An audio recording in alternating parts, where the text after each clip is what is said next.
Ei ollut niin huono. Sulla meni kuitenkin 2 pinniä, että sä painoit ton Manilainen.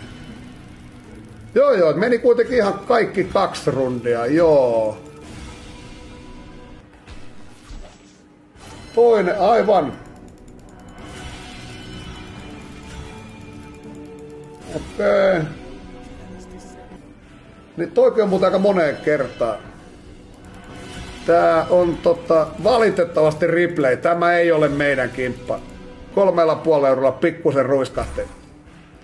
Niin, sulla on toi arkku. Nyt tästä tulee muuten paska. Sä et oo mitään... Se olisi muuten ollut enemmän kuin 20 000, jos sä olisit tästä sanonut maksimi. Hyvin lähelle maksaja.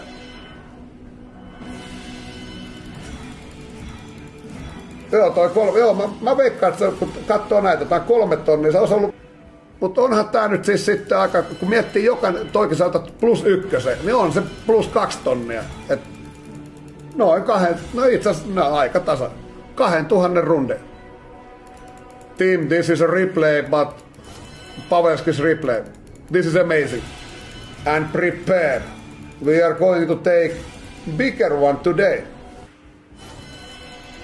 So keep your bank account open. Se olisi lähtenyt karkuun. Se olisi oikeasti muuttanut jonnekin Zimbabwe.